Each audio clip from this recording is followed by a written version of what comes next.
In this video, we're going to see if we can graph a rational function. A rational function is just a function that has an expression on the numerator and the denominator. It has a polynomial on the numerator. Let's say we have x squared over, and another polynomial on the denominator, x squared minus 16.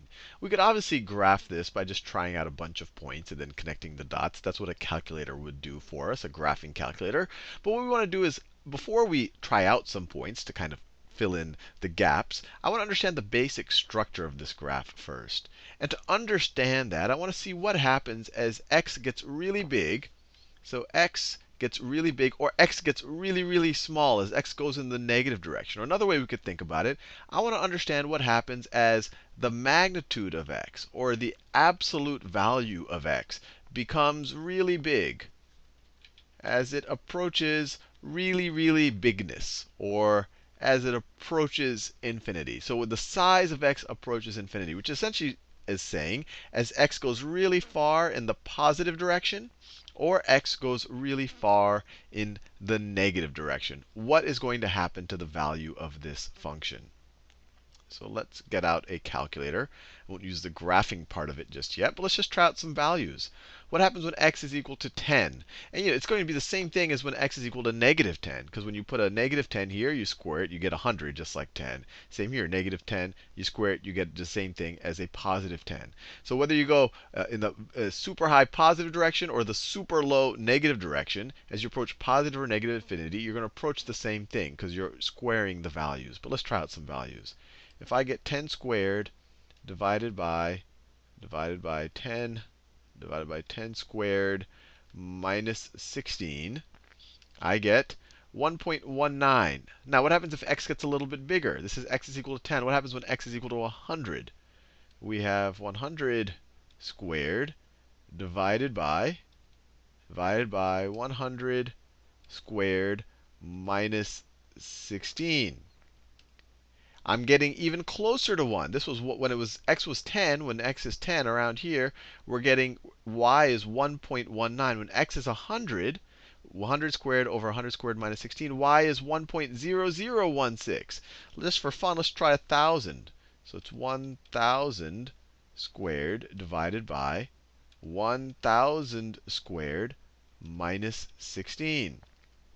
And we're even closer to 1. So as the size of x gets larger and larger and larger, our y gets closer and closer to 1. And that would also be true if this was a negative 10, because negative 10 squared over negative 10 squared minus 16 is going to be the exact same thing, because the negative, when you square it, is going to be a positive. It's going to be the same thing as 10 squared. Same thing over here.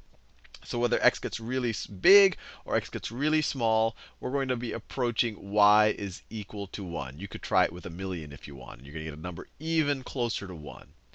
So as the size of x approaches infinity, the absolute value of x, or the distance from the origin, approaches infinity, y is approaching 1.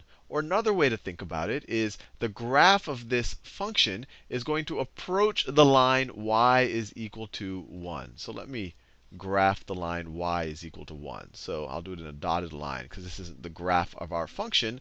But this is a line that our function is approaching.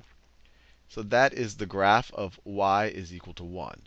Now, this idea of a function, or the graph of a function, approaching a line but never quite touching it. So this is going to get closer and closer and closer to this line y equal to 1 in that direction, but never quite getting to close enough to it.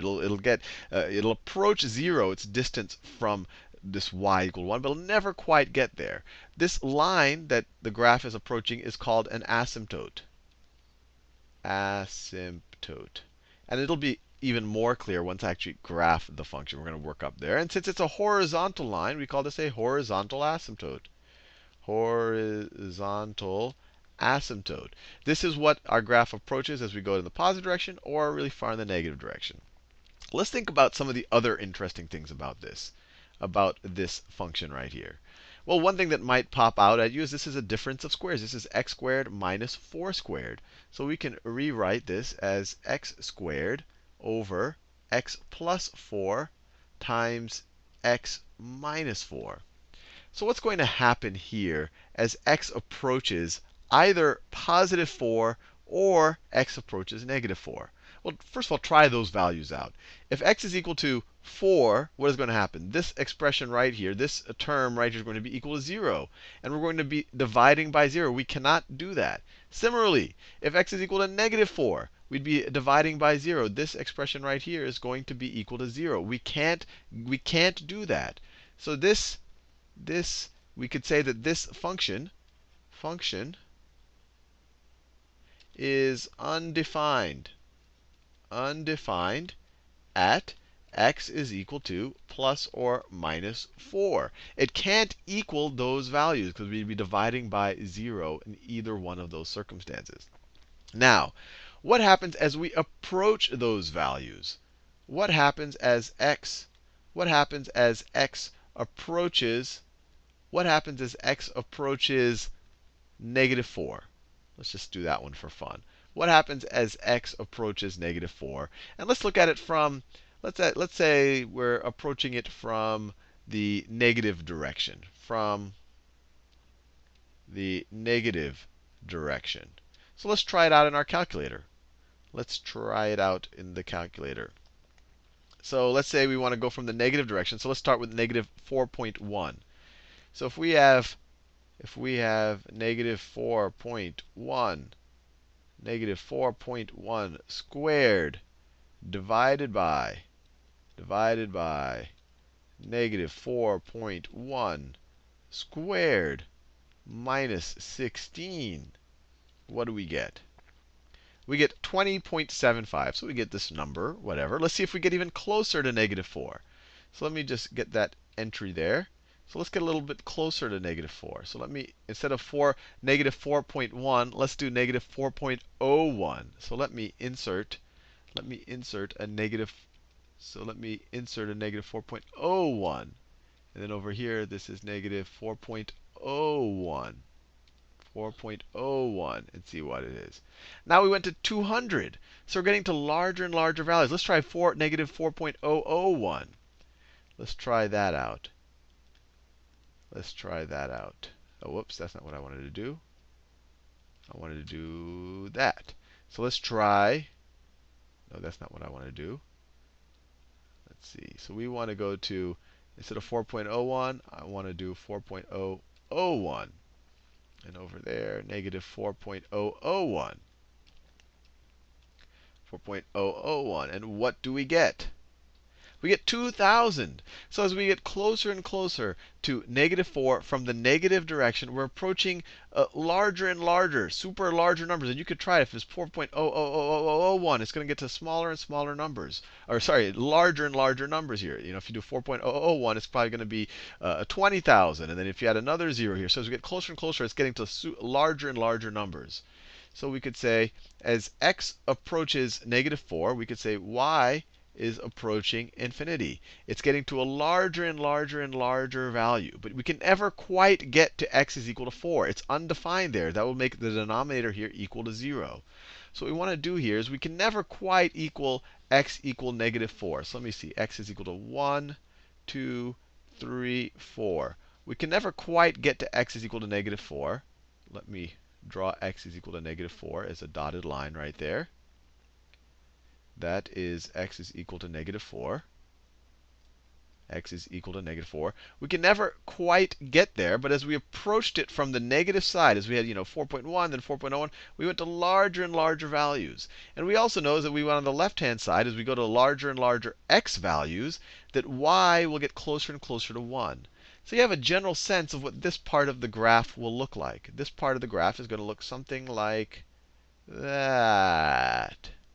As x gets to super negative numbers, it gets closer and closer to 1. As x gets closer and closer to negative 4 from the negative direction, it's going to go closer and closer to infinity. We're going to get closer and closer to it's going to get larger and larger, I guess is the easy way to say it. Now, just like x equals negative 4, x equals 4 will also be a point where the graph is undefined. So let me graph that here. 1, 2, 3, 4. Right here. Right over here, x is equal to 4. And once again, what happens as we approach x equals 4? Let's say from the positive direction. So as x approaches 4 from the positive direction, what's going to happen? So this is like trying out x is equal to 4.01, or x is equal to 4.001, or x is equal to 4.0001. So we're just getting closer and closer and closer to x is equal to 4. Well, these values are the exact same values that we just tried on our calculator, except they're the negative version of them, right? And we already saw that just the way that this function is set up, the negative numbers, they get squared. So whether you take the negative or the positive x values, it's going to be the same thing. This graph is symmetric. When x is equal to -5, it's the same thing as x is equal to 5. When x is equal to -10, it's the same thing as x equals 10. So the same thing is going to happen. And you could try it out with your calculator if you like. If you try out these values, you're going to see as we get closer and closer to 4, we're going to approach larger and larger numbers, these same numbers over here. So the graph over here, as we get closer and closer to 4, we're going to approach larger and larger numbers. And then here, as x gets larger and larger and larger, we saw over here we had these horizontal asymptotes. Y gets closer and closer to 1. So just as we called this a horizontal asymptote, these values, or you can even view these vertical lines, x is equal to -4 and x is equal to 4, we call these vertical asymptotes. Vertical asymptotes. Asymptotes. These are lines. Asymptotes, once again, they're lines that the graph approaches but never quite touches. So that's what's going on here. And then we could think about what's happening to the graph inside of here. So you could think of it in a couple of ways. You could say, well, what happens as x approaches, well, let's say what happens as x approaches 4 from the negative direction. So let's try that out. From the negative direction. So what happens if you do 3.9 squared divided by 3.9 squared minus 16?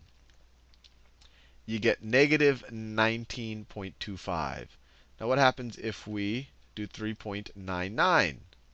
So let me put another 9 here. So we're going to get closer and closer to 4. And we're going to do it from the left-hand side as we approach 4. So let me insert another 9 here. So we're even more negative. So let's just do one more. So we're going to be even more negative. So let me make it 3.999. Get even closer. Get even closer to 4. Get even closer to 4. You're getting even more negative. And this is also going to be true if we did -3.9 or -3.99 or -3.999. Because when we square it, the negatives and the positives are the same thing. You square -1, you get a +1. So as we approach 4 from, we go 3.9, 3.99, we get closer and closer to 4, we get more and more negative numbers. We approach negative infinity. So as we approach, let me just graph it here. We're going to get, as we approach from this direction, we're going to get smaller. I want to not touch our asymptote. We're just going to look something like that. As we approach it from the left-hand side, we're getting smaller and smaller numbers. And that's also going to be true as we approach -4 from the right-hand side, right? As we get -3.9, 3.99, 3.999, we're going to drop down. It's going to look something like that. And then now that we have a general sense of what the graph is, now is a good time where we could maybe plot a few points here. So what happens, an easiest one is, what happens when x is equal to 0? You have 0 squared over 0 squared minus 16. So the point, when x is equal to 0, we're going to have 0 over, well, -16, which is just 0. So the point 0, 0. The point 0, 0 is on this curve. And then we could try some other points if you like. But the general shape here is going to look something like this. It's going to look something like this. You could plot more points if you really want to nail down exactly what the curve is doing in between. But here is the general structure. And we tried out a lot of values with the calculator. And I did that because I really wanted to show you why it's dropping down like this. And if you think about it, it makes complete sense. As you get closer and closer, let's say you get closer and closer to 4. Either way, as you get closer and closer to 4, this is going to become a smaller and smaller and smaller number, because this is the difference between x and 4. So if this is becoming a smaller and smaller and smaller number, then when you take 1 over that, right, you can essentially view this as x over x squared over x plus 4 plus, or times 1 over x minus 4. If this is becoming smaller and smaller, this whole thing, 1 over a super small number, is a super large number. So as you can imagine, you're going to get larger and larger. And depending on whether you're approaching from the positive or negative, so whether this is a super small negative number or a super small positive number, that's going to flip the sign. But either way, the magnitude, so this is we're getting to a very large magnitude in the negative direction, because the difference between x and 4 on this side is negative, right? 3.9 minus 4 is 0.1. Take the inverse of that, it's 10. So we're getting negative numbers here. You take the inverse, you're getting super large negative numbers. So I really want to give you that intuition. But the general way of being able to graph these type of things, the first thing you want to do is identify the horizontal asymptotes. What happens is we get the magnitude of our x is very large. So super positive values or super negative values. You could try it out on a calculator if you like. You literally, if you try out the value million or billion, it'll kind of give you the answer.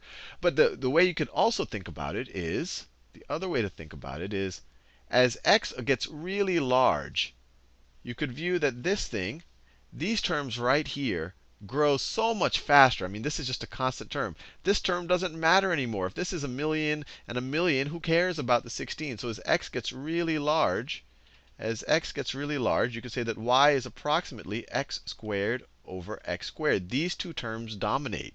You don't need to worry about the 16 anymore. And of course, this is equal to 1, which is exactly what we got when we plugged in really large numbers. So in a problem like this, where you have the same coefficient, or where you have the same degree on the numerator and the denominator, you look at the coefficient of those terms. So in this case, the coefficient is 1 and 1. So our horizontal asymptote is going to be 1 divided by 1, or y is equal to 1. If this was 2x squared over x squared minus 16, our horizontal asymptote would be y is equal to 2. We would approach that line up there. If it was a negative 2, our horizontal asymptote would be y is equal to negative 2. So that's how you identify the horizontal asymptotes, where you have the same degree in the numerator and the denominator. If the denominator has a larger degree, then the denominator is going to get larger much faster than the numerator, and your asymptote is going to be 0. I'll show an example of that in the future. And obviously, if your numerator has a higher degree than your denominator, it's going to grow way faster than your denominator, and you won't have any asymptote. You'll just keep growing or keep going in the negative direction. And that's actually the case with all of the polynomials we've seen. You could view them all as being over 1, in which case there was no horizontal asymptote. Now the vertical asymptotes you'd identify by essentially just factoring the denominator and figuring out where does it equal 0. Those are the points where the function is not defined. And I'll show you in the future there are some special cases where they won't be vertical asymptotes. And I guess that special case is, for example, if you had, well, I won't show you the special case right now. I'll show you that in a future video. But in general, if you factor the bottom terms and they don't cancel out with anything on the numerator, then you're going to be dealing with a vertical asymptote. If I had another x minus 4 up here, if my numerator was x squared times x minus 4, x squared times x minus 4, and then these canceled out, and my expression simplified to this, the equation would still be undefined at x is equal to 4, because you would give you a 0 in the denominator. But since that x minus 4 cancels out with the x minus 4 in the numerator, it would not have been a vertical asymptote. But we'll look at that in the future. But this equation wasn't that. So the general rule of thumb for identifying the vertical asymptotes, factor the denominator, figure out where the denominator equals 0. And if those terms don't cancel out with any terms in the numerator, then those are vertical asymptotes. And then to figure out the behavior, I guess, within the asymptotes, you can plot some points. You can try out some points. You can actually, substitute values for x and figure out what y is. Now, just to validate that we hopefully got the right answer, let's actually graph our rational function. So let me turn it on. Let me graph it. I'm going to say y is equal to x squared divided by x squared minus 16. And let's see what we get. Nope, I just want to graph it. Oh, my range is off. Let me do my range. And let me see, x minimum value I want for x, let's say it's negative 10. My maximum value I want for x is 10. X scale is 1. Y minimum value, I want -10. Y maximum value, I want 10. And then Y scale, I want 1. Now let me graph it. And there we go. Look at that. Just like what we drew. We have an asymptote as x gets really large or x gets really, really small. That asymptote is y is equal to 1. We have our vertical asymptote. It graphed it because it tried to connect the dots, but it essentially graphed our asymptotes for us, but that wouldn't actually be part of the graph. But as we approach 4 from 0, I guess we can say, we go super negative. As we approach -4 from 0, we get super negative, because in either of those situations, as we approach 4 from this side, this term is going to be negative. As we approach -4 from this side, this term right here is going to be this term right here is going to be positive, but then this term right here is going to be negative. Negative times a positive. You could play with it as you like, but we approach negative infinity in either case. And then as x approaches infinity, this thing asymptotes away. So hopefully you found that fun.